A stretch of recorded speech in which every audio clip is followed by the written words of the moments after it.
Hello guys, আসসালামু আলাইকুম। আপনারা সবাই কেমন আছেন? আলহামদুলিল্লাহ আমরা অনেক ভালো আছি। তো আমি আজকে রান্না করবো ছোটো চিংড়ি দিয়ে কাঁকরোল। তো দেখেন কীভাবে আজকে মাখা করে ছোটো চিংড়ি দিয়ে কাঁকরোল রান্না করি।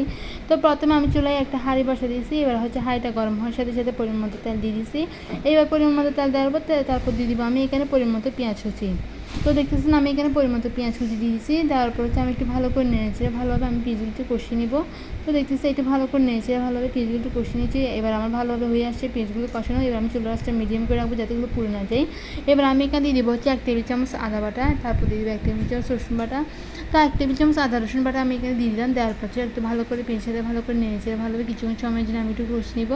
তো এবার দেখতে ভালো করে নেড়েছে নিচ্ছি। তো যখন ভালোভাবে কষানো হয়ে যাবে তখন আমি এখানে দিয়ে দেবো স্বাদ মতো 1 টেবিল চামচ লবণ। তো দেখতেছেন আমি এখানে দিয়ে দিলাম স্বাদ মতো 1 টেবিল চামচ লবণ। তারপর লবণ দেওয়ার পর তারপর দিয়ে দেবো সবগুলো মশলা। তো আমি এখানে ফার্স্টে দিয়ে দিব মশলার মধ্যে এখানে ফার্স্টে 1 টেবিল চামচ হলুদ গুঁড়ো, 1 টেবিল চামচ মরিচের গুঁড়ো, 1 টেবিল চামচ ধনিয়ার গুঁড়ো, 1 টেবিল চামচ জিরার গুঁড়ো। তো সবগুলো মশলা দেওয়া আছে, একটু ভালো করে নেড়ে যায় ভালোভাবে কিছুক্ষণ সময়ের জন্য আমি মশলাগুলো একটু কষিয়ে নিচ্ছি।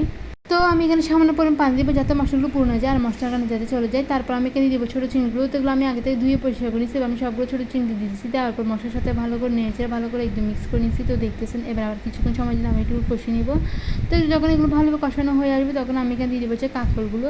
তো কাঁকড়গুলো মূলত আমি আগে থেকে কেটে দিয়ে ভালোভাবে পরিষ্কার করে নিচ্ছি। এবার আমি সবগুলো কাঁকড় একসাথে দিয়ে দিচ্ছি। দেওয়ার পর যেগুলো আমি মশলার সাথে ভালো করে নিয়েছি, ভালো করে মিক্স করে নিচ্ছি। তো দেখতেছেন এবার আমি একটু ভালো করে নিয়েছি, ভালো করে মিক্স করে নিব। তো এবার ঢাকনা দিয়ে ঢেকে রাখবো। তাও ঢাকনাটি আমি একটু ভালো করে নেড়ে নেব। আপনারা কিন্তু অবশ্যই আমার পুরো ভিডিও দেখবেন, দিয়ে কিন্তু অবশ্যই কমেন্ট করতে বলবেন যে আমার ছোটো চিংড়ি দিয়ে কাঁকড় রান্না কেমন হয়েছে। আর কার এরকম ছোটো চিংড়ি দিয়ে কাঁকড় রান্না খেতে ভালো লাগে তারাও কিন্তু অবশ্যই কমেন্ট করে জানাবেন। তো আমি একটু ভালো করে নেড়ে নিচ্ছি। এবার পরিমাণ মতো পানি দিয়েছি যেহেতু আমি জল করে মাখা করে রান্না করবো। তো একটু ভালো করে নেড়ে নিচ্ছি। আবার কিছুক্ষণের জন্য আমি ঢাকনা দিয়ে রাখবো। আবার কিছুক্ষণ পর ঢাকনাটি আমি একটু ভালো করে নেড়ে নেবো। এবার কিছুক্ষণ ঢাকনা দিয়ে রাখার পর এবার কিছুক্ষণ চুলার মধ্যে দিলে আস্তে আস্তে আমার রান্নাটা কমপ্লিট হয়ে আসবে। তো হয়ে গেছে আমার রান্না। তো আপনারা অবশ্যই পুরো ভিডিও দেখে কিন্তু কমেন্ট করতে বলবেন না কেমন হয়েছে রান্না। আমার পুরো ভিডিওটা হচ্ছে এই পর্যন্ত। আমার চুলাটা বন্ধ করবে যেহেতু আমার রান্নাটা কমপ্লিট হয়ে গেছে। সবাই ভালো থাকবেন, সুস্থ থাকবেন। আল্লাহ হাফেজ, টাটা, বাই বাই।